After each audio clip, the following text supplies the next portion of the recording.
Discuss about the geological work of glacier.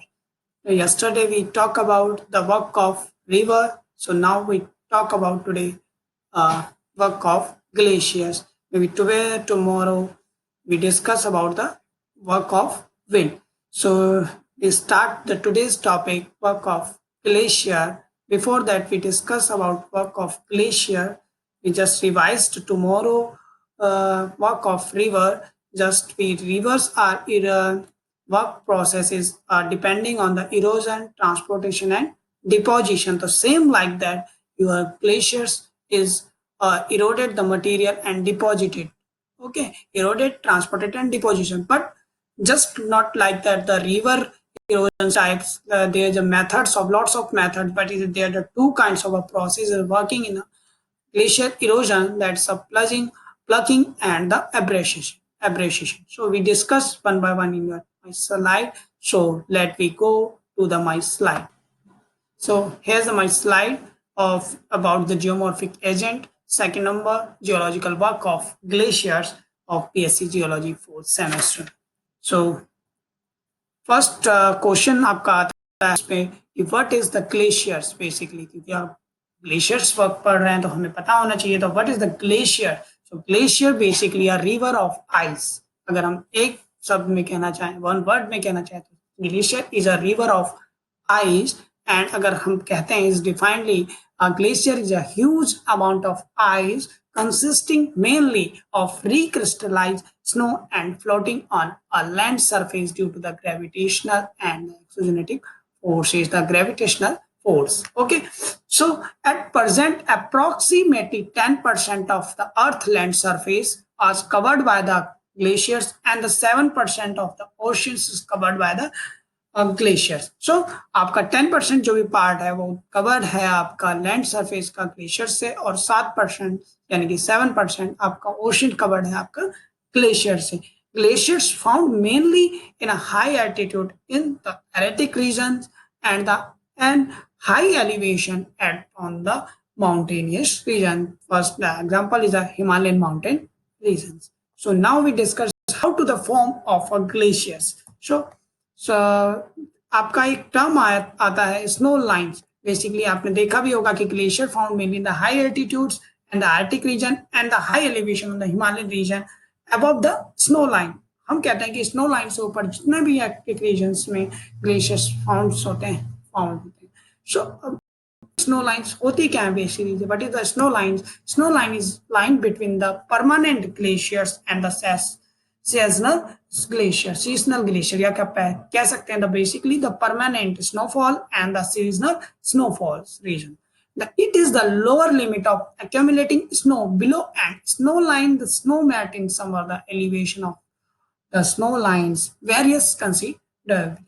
सो आपके जिस regions में, यानी कि अगर हम बात करते हैं समर्स में, एलिवेशन ऑफ स्नो लाइन्स का हो जाता है और वो ऊपर रिजिट कर जाती हैं, और जैसे ही विंटर सीजन आता है आपके ग्लेशियर्स नीचे की ओर रिजिट करने लगते हैं और हो जाते हैं. वहां पे भी huge amount of mice accumulation हो जाता है. इसीलिए हम कहते हैं कि तो परमानेंट ग्लेशियर्स जहाँ परमानेंट स्नोफॉल हो रहा है और जहाँ आपका सीजनल स्नोफॉल हो रहा है, उनके बीच में लाइन्स को हम क्या कह रहे हैं, आपका लाइन ऑफ स्नो. ठीक है. In polar region that's may be at a sea level near the equator occurs at 600 metre. ये स्नो लाइन आपकी 600 मीटर्स मिलती है आपके पोलर रीजन्स में near the equator. And Himalayan region में अगर हम बात करते हैं that's around 4200 meters to 5200 meters. Now the term are the formation of a glacier. So how do the glaciers are formed? Yeah, that's are basically the glacier snow filled. अगर हम बात करते हैं the glaciers क्या है, आपका एक snow filled है. So he is formed through the accumulation of snowfall. Its subsequently transformation from snow to the ice. आपका एक subsequently कहाँ है, snowfalls है, the subsequently transform हो रहा है snow to the ice. So कैसे कन्वर्ट हो रहा है कि snow is convert first a granular snow and the granular snow convert into the neve and fawn and then it convert to the glaciers ice. So first अगर हम बात करते हैं the snow is not a that's a look like a cotton. Okay, so cotton like होता है. अगर एक हम कह सकते हैं कि आपकी रेनफॉल ना होने की जगह पे आपका क्या होता है, उस एरिया में स्नोफॉल होने लगता है। वो स्नोफॉल क्या होगा, एक लाइट वेटेड होती है, आपका लाइट वेटेड होगा और उसका स्ट्रक्चर हेक्सागोनल होगा और आपका वो फ्रीक्वेंटली और कंटिन्यूसली वहां पे गिरता रहेगा by due to the temperature, low temperature and condition, other condition we discuss next slide. These snow mass grow from year to year, ठीक है, ईयर टू ईयर ग्रो करता चला जाता है, एक्यूमुलेटेड होता चला जाता है और अपना एक थिक मास बना लेता है आइस शीट का। So ice forms only where the snow covers is thick and continuous and is not melt during the summer. Okay, now the factors are responsible process of changing snow into the ice. Some factors are responsible होते हैं जिसमें कि first factors आपका आता है low average annual temperature, यानी कि उस particular area का temperature क्या रहना चाहिए, low रहना चाहिए, and the continuous and abundant precipitation of falling snow, यानी कि continuously वहाँ पे snowfall रहना चाहिए, and the altitude of mountainous region, altitude होना चाहिए और latitude locality with effect to the snow into change to ice.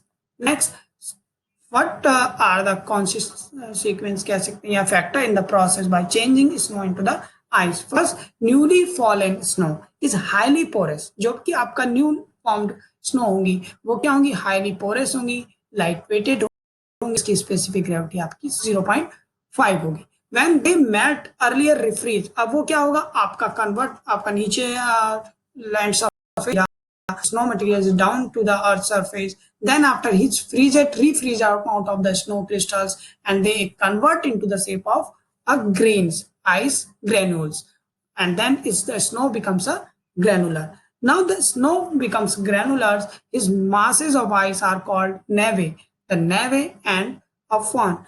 Neve, it is a French word and the fawn is a word of German, is impermeable in nature and structureless of granular structures. With the further addition of snow, अब उस पे और भी addition हुआ snows का, and they are pressurized to influence in a fund becomes compressed and separated of crystalline. अब उसमें से particular अलग अलग crystalline aggregates melting होंगे into the freeze of mass forming, which is known as a glacier's ice. It is a specific gravity is 0.8 and very transparent as has in bluish in a color. Okay, so now movement of a glaciers.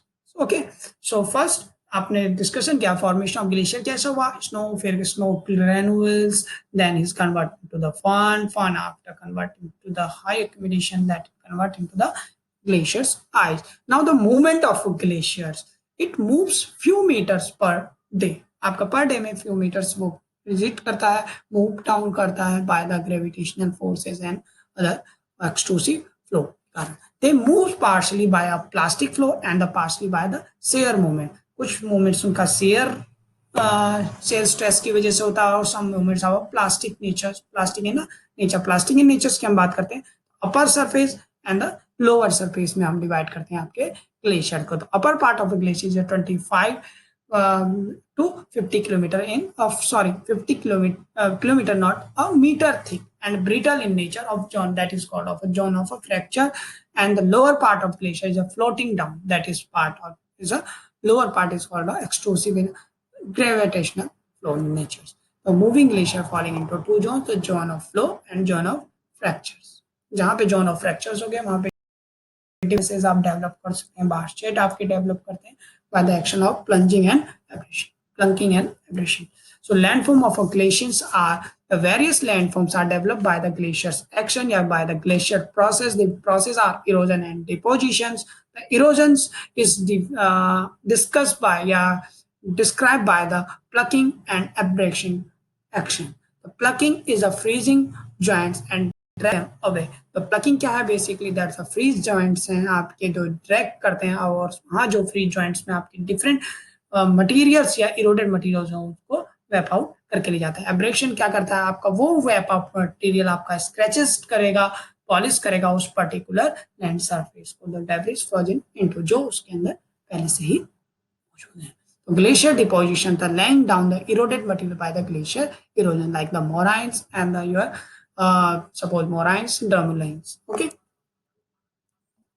So that is the diagram of your glacial process, and the landforms is upper side is a summer ice line, that is a permanently ice is covered here, and the winter ice line that in the only the summer ice line and the winter ice line that is apart divided by the snow line is discussed here about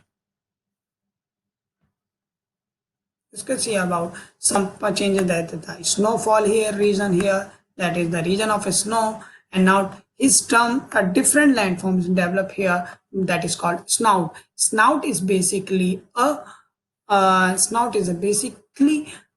one type of a hole या कह सकते हैं एक तरीके का गड्ढा होता है जो डेवलप होता है आपके थर्मल प्रोसेस की वजह से।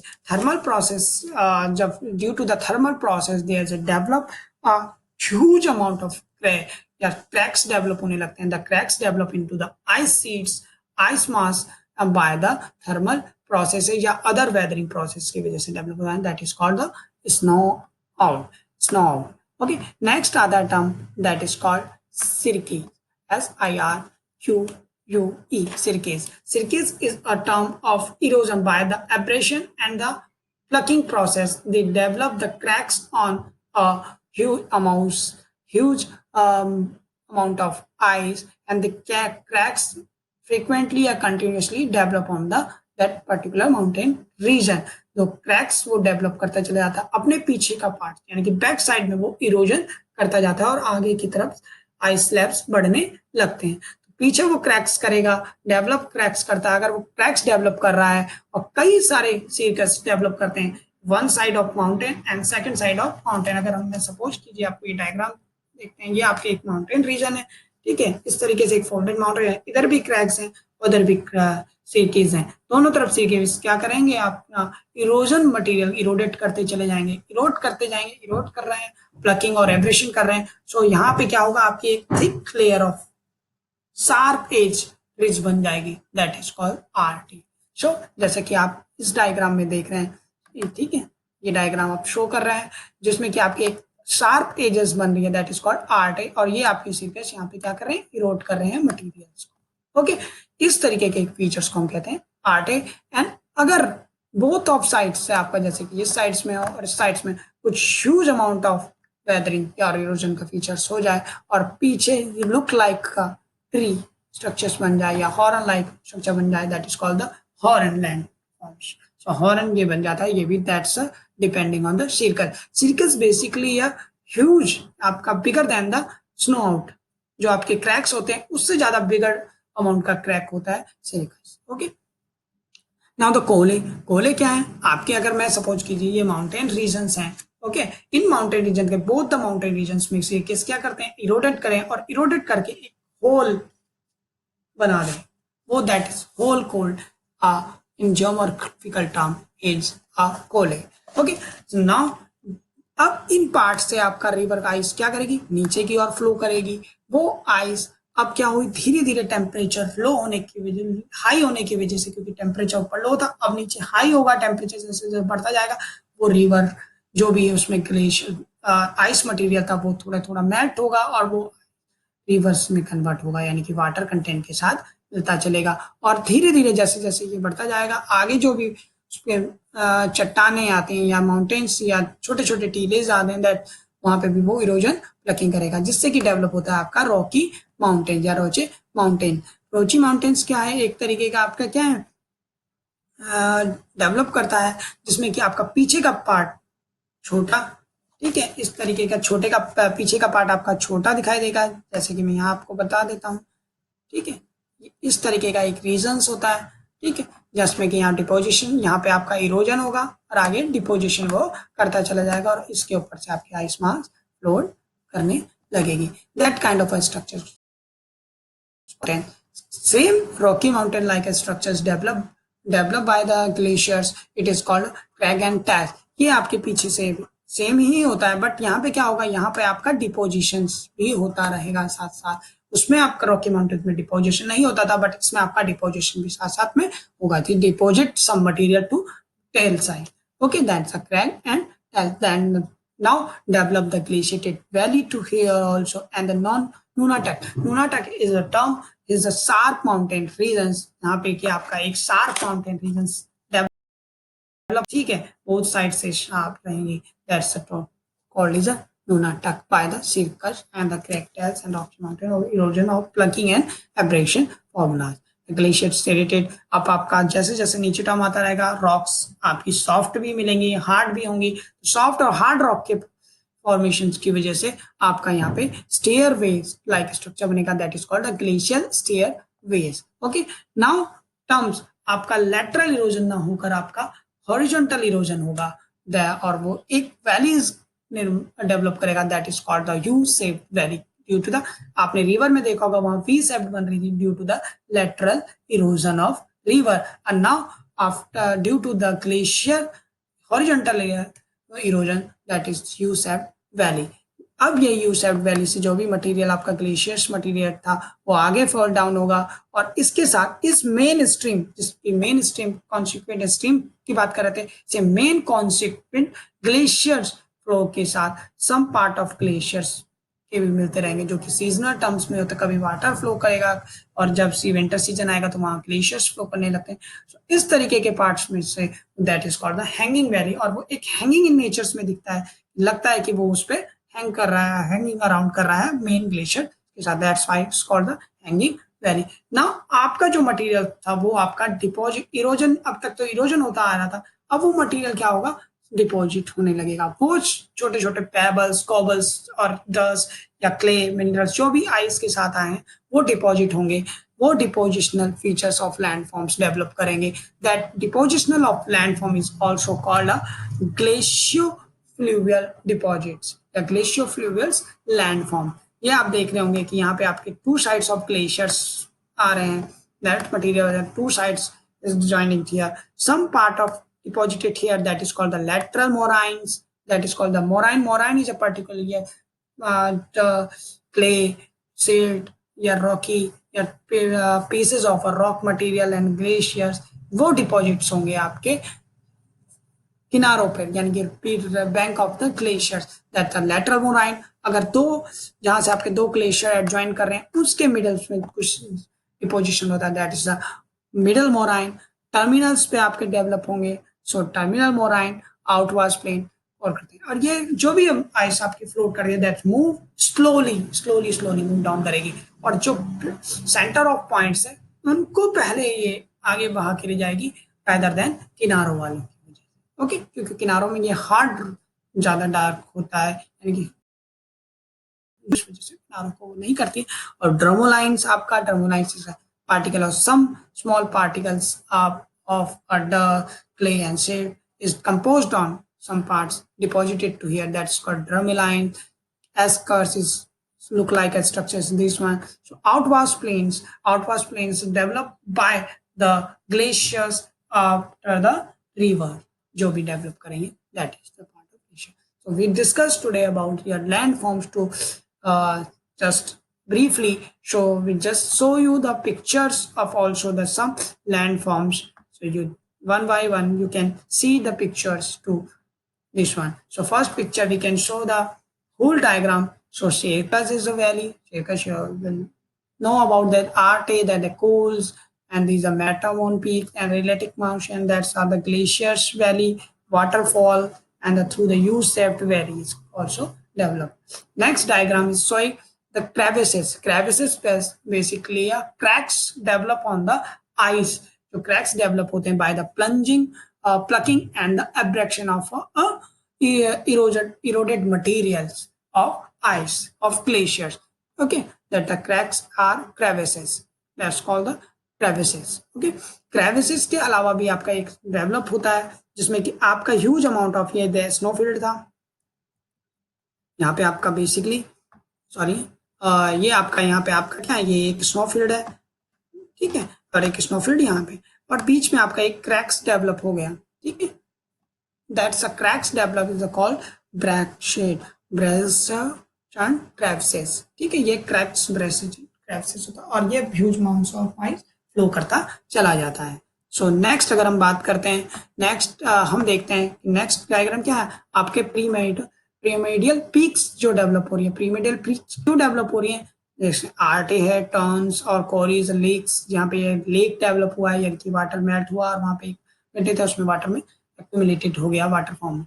सो ये जो प्री मेडल पीक्स होती है मोर देन 2, 4, 5 यानी कि बोथ साइड मल्टीपल सिरकेस आपके क्या रहेंगे, शार्प डिप्रेशन छोड़ेंगे और प्री मिडल पीक्स बना देते हैं। क्योंकि जब आर्टिस्ट बन रहा है सिरकेस की वजह से आर्टिस्ट एक शार्प एजेस बन रही है, तो उसी तरीके से एक शार्प एजेस माउंटेन डेवलप हो जाती है जब चारों तरफ से आपका सिरकेस उसका इरोडेशन करता है और उसको एक शार्प शेप दे देता है, दैट्स अ पिरामिडल, और एक पिरामिड लाइक स्ट्रक्चर बना देते हैं, दैट्स अ पिरामिडल पीक हम उसको कहते हैं। तो यहाँ पे आप मोराइंस के स्ट्रक्चर्स देख रहे हैं, ये आपका टू साइड्स आपका ग्लेशियर्स वैली से ग्लेशियर फ्लोट करके आ रहा है, और ग्लेशियर्स में आपने देख रहे हैं ये साइड्स में, सॉरी, आप देख रहे हैं कि ये साइड, आप देख रहे हैं ये साइट वाले पार्ट्स में, ये रीजन्स में, ये रीजन आपके ये that is called the lateral moraine deposition.